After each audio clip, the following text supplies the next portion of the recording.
Halo guys, kembali lagi bersama saya Azu di channel Azunen Review. Nah, kali ini mari kita lanjutkan alur cerita Cosmic Heavenly Demon 3077. Telat dikit gak ngaruh lah ya, telatnya 1,5 tahun anjir. Bodoh lah ya. Kalau kalian lupa ceritanya, mending ngulang lagi dari awal yang sebelumnya. Dah, kalau gitu, mari kita masuk ke alur ceritanya. Cerita sebelumnya, Mokjin mendapatkan permintaan dari West Heaven Sword Matron untuk membantunya dalam menjadi pengalih perhatian di satelit 108 ZOOR 4H, Sistem Vista Union Galactic Nebula. Di mana karenanya, saat ini Mokjin telah mendarat menggunakan kapsul darurat di planet yang dimaksud. Bahkan dengan santai ia berjalan-jalan di planet tersebut. Di saat Mokjin telah tiba di tujuan, nyatanya dirinya telah diperhatikan oleh perangkat pemantau, di mana informasi tentang Mokjin yang merupakan pure natural diberitahukan secara langsung kepada Mayor Bernard. Dan dengan informasi yang didapatkannya, orang yang baru saja datang itu kemungkinan besar hanyalah seorang pengemis yang tidak terdaftar dari daerah pinggiran.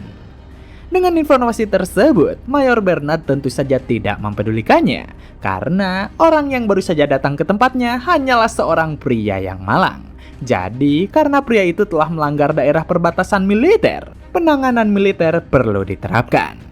Dengan kekuasaan yang dimiliki oleh Mayor Bernard, terlihat jika sesosok android mulai muncul dan bersiap menyerang Mokjin.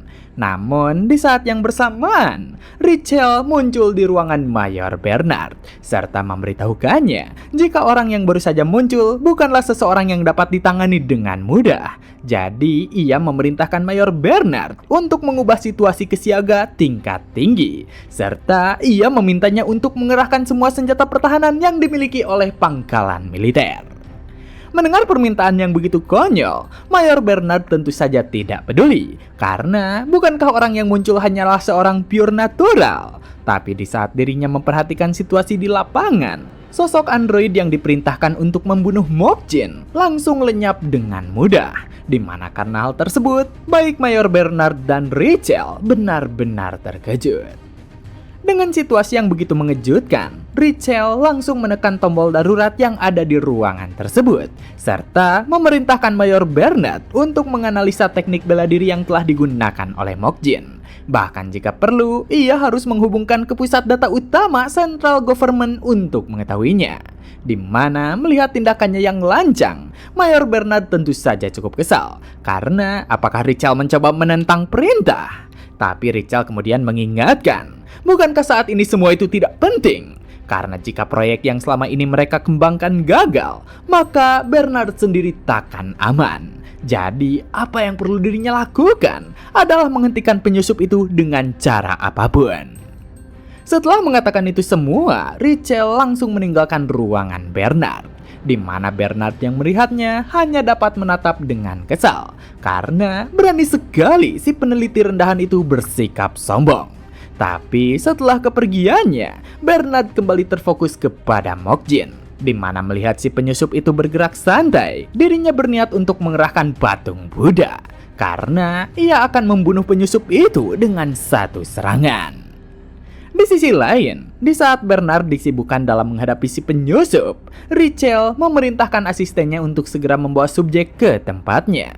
Karena saat ini, mereka harus segera mempercepat proyek miliknya.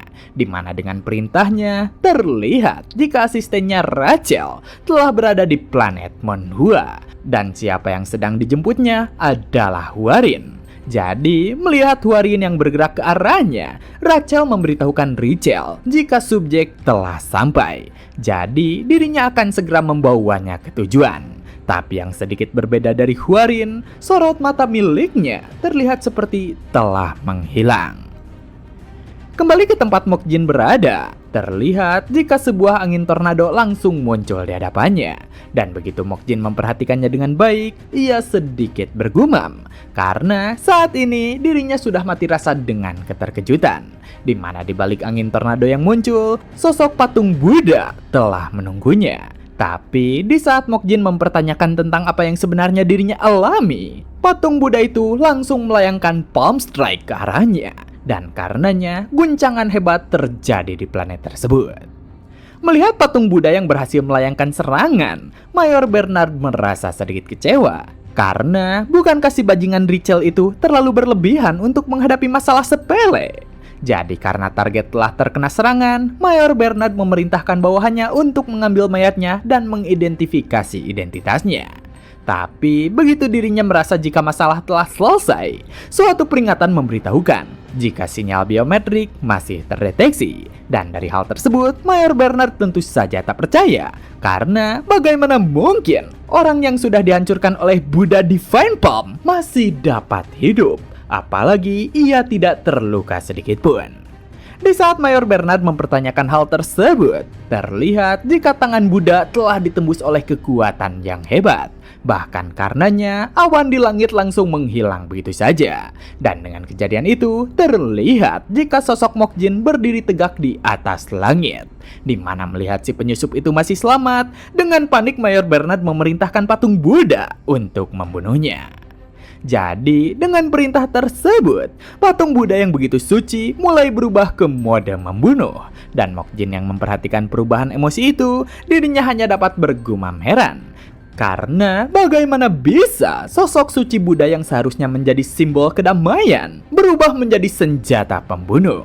Jadi, melihat tangan Buddha yang bersiap menggenggamnya, dalam sekali serangan cepat, tangan itu langsung hancur begitu saja. Bahkan selanjutnya, Mokjin langsung menembus kepala patung Buddha itu dengan kekuatan miliknya. Dengan Mokjin yang telah menyerang patung Buddha, ia merasa sangat berdosa karena sepertinya dirinya takkan bisa masuk surga. Tapi meski patung itu telah berhenti, ia juga menyadari jika keributan ini belumlah berakhir. Dan benar saja, Iron Gangxi langsung berkerumun dan mulai menyerang ke arah Mokjin. Di tempat lain, Richel yang memperhatikan situasi yang terjadi, ia telah mendapatkan informasi terbaru, di mana teknik bela diri yang digunakan oleh Mokjin merupakan Demon Heart Sura Sword teknik tingkat tinggi yang berasal dari sekte Heavenly Demon. Jadi atas hal itu, Richel benar-benar terkejut.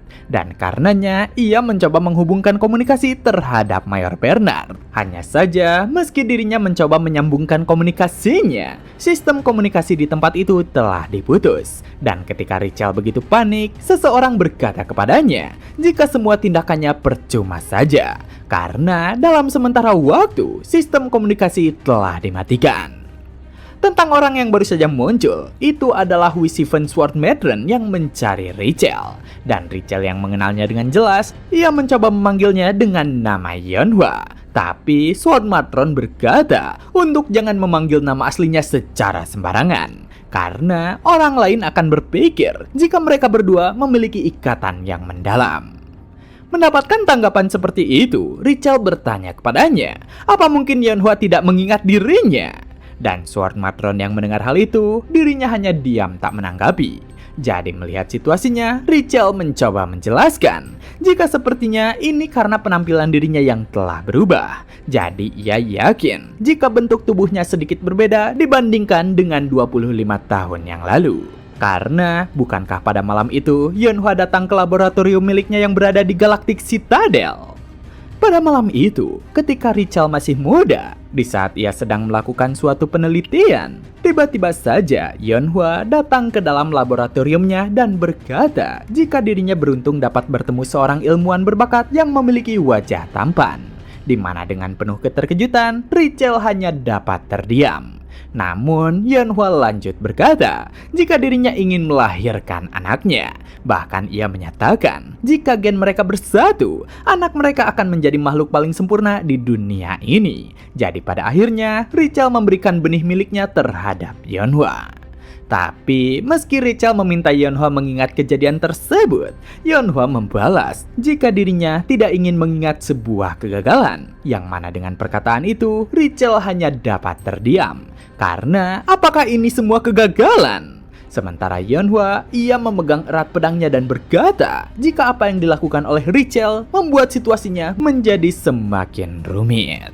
Di saat yang bersamaan, di pangkalan militer, terlihat jika Mayor Bernard benar-benar terkejut dengan semua yang dilihatnya. Bahkan saat ini, 73% pasukan pertahanan pertama telah hancur. Di mana dengan kehancuran tersebut, Bernard hanya dapat menatap peringatan itu dengan penuh ketidakpercayaan.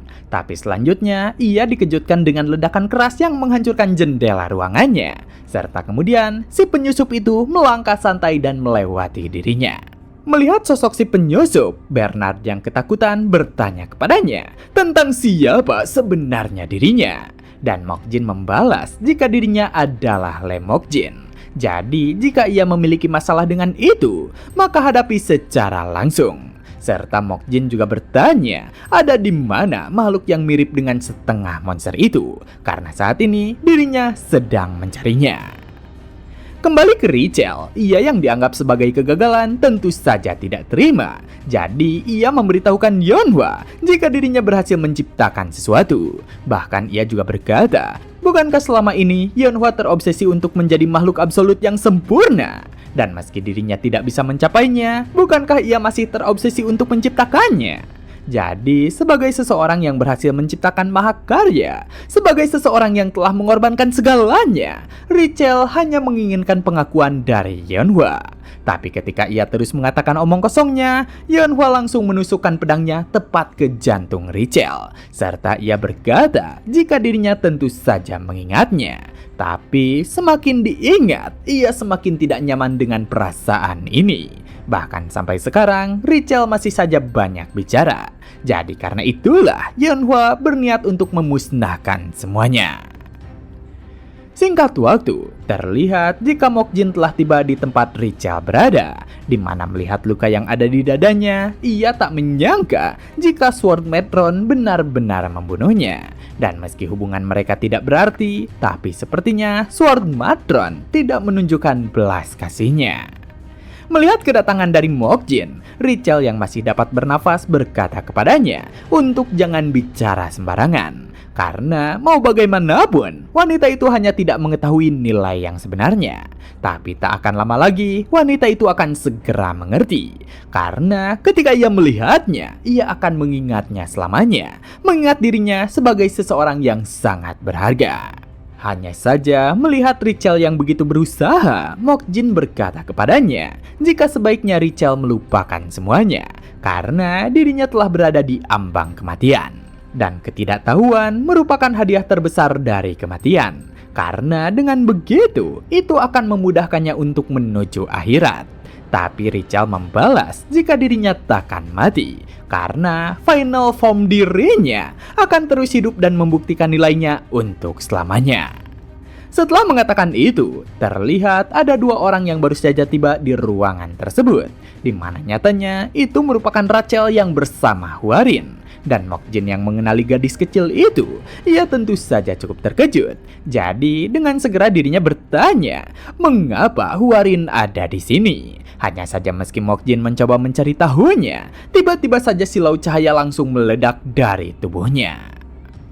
Di ruangan Mayor Bernard, sebuah peringatan terdengar jika tenaga power engine telah habis dan perbaikan tidak mungkin untuk dilakukan. Jadi karenanya kapal evakuasi telah disiapkan, di mana sistem peringatan berharap agar dirinya dapat melakukan evakuasi.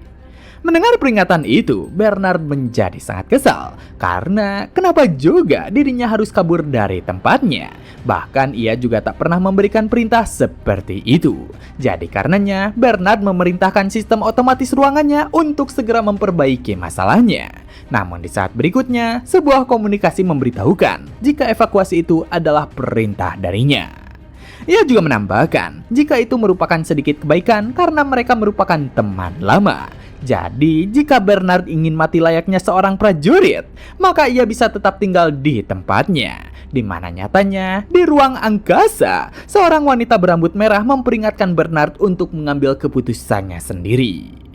Di saat yang sama, di kapal Blazing Devil, Seryong and the gang, mereka memperhatikan kapal luar angkasa besar yang ada di atas mereka. Bahkan Seryong bertanya kepada Sunja, sejak kapan benda itu muncul? Dan Sunja membalas jika kapal itu baru saja melakukan warp teleportasi 1 detik yang lalu. Mengetahui jika benda sebesar itu melakukan warp teleportasi, Seryong tentu saja terkejut. Tapi Robert yang ada di sampingnya meminta kaptennya itu untuk mengalihkan masalah lain. Karena masalah yang sebenarnya adalah lambang yang ada di kapal tersebut. Jadi ketika Seryong memperhatikan lambang kapal yang dimaksudkan oleh Robert, ia kembali terkejut. Karena apa mungkin itu merupakan kapal milik human government? Kembali ke area lab, terlihat jika Mokjin terlempar akibat ledakan yang terjadi, di mana karenanya energi yang kuat terus meluap dari tubuh Hwarin. Jadi dengan hal yang tidak diketahuinya, Mokjin bertanya tentang apa sebenarnya yang telah terjadi kepadanya. Dan Richel yang melihat hal tersebut, ia memberitahukan jika gadis itu adalah dirinya. Karena sebagai penciptanya, gadis itu merupakan identitas lain miliknya, nilai sejati dirinya. Juga level kekuatan yang diperlihatkannya hanyalah permulaan saja, karena gadis itu merupakan wadah kosong. Jadi ia bisa menampung apapun dan menyerap apapun, hingga akhirnya ia akan meraih puncak kekuatan.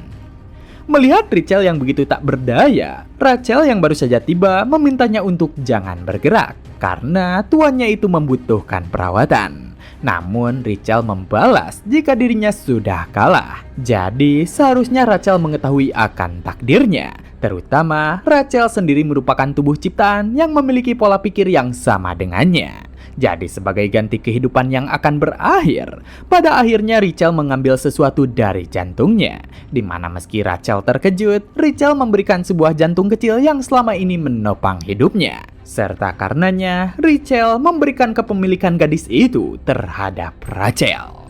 Jadi karenanya ia berharap agar Rachel dapat menikmati kekuatan yang dirinya berikan ini sepuasnya. Di mana itu semua agar Rachel dapat hidup dengan nyaman seakan-akan dirinya mendominasi dunia. Dan dengan kekuatan tersebut, takkan ada satu orang pun yang berani untuk menatapnya. Setelah mengatakan itu semua, Richel Arkamon telah benar-benar mengakhiri hidupnya. Namun, melihat Rachel yang mengambil jantung kecil itu, Mokjin berkata kepadanya, meski dirinya tidak mengetahui seluruh rencananya, tapi sebaiknya ia menghentikan ini semua. Karena hidup seperti orang gila sekali saja, itu sudah lebih dari cukup. Jadi, apapun alasannya, sebaiknya Rachel mengabaikan perkataan gilanya. Juga selain itu, ia memperingatkan Rachel untuk mengembalikan gadis yang tidak sadar itu ke keadaan semula. Karena jika tidak, maka Rachel akan mengetahui akibatnya. Mendengar perkataan Mokjin yang begitu tidak peduli, Rachel berkata kepadanya jika Kon Richel bukanlah orang gila, karena dirinya hanya hidup dengan penuh hasrat dan perjuangan. Juga selain itu, ia meminta Mokjin untuk tak perlu khawatir, karena dengan Richel yang telah mati, maka itu artinya hidup miliknya juga sudah berakhir. Dan dengan kebebasan yang telah diberikan kepadanya, itu artinya dirinya dapat hidup sesuka hati. Jadi, sebagai seseorang yang dapat memutuskan pilihannya, Rachel mendekati Hwarin dan memeluknya dengan erat, di mana saat ini dirinya akan memberikan kebebasan terhadap Hwarin. Jadi, sebagai tuan yang dapat memberikan perintah, ia hanya meminta Hwarin untuk mengingat sesuatu. Karena jika Hwarin bertemu dengan dirinya lagi, ia berharap agar Hwarin memeluknya dengan erat seperti ini, seperti yang dirinya lakukan terhadapnya. Di mana setelah mengatakan perintah tersebut, pada akhirnya Rachel menghilang oleh gejolak energi kuat yang dipancarkan oleh Hwarin. Sedangkan Hwarin sendiri, ia terjatuh tak sadarkan diri. Dan begitulah part kali ini telah selesai. Jangan lupa like jika kalian suka dengan konten yang kami bawakan. Serta terima kasih banyak kepada kalian semua yang telah menonton video kali ini. Saya Azu dan sampai jumpa kembali di video berikutnya.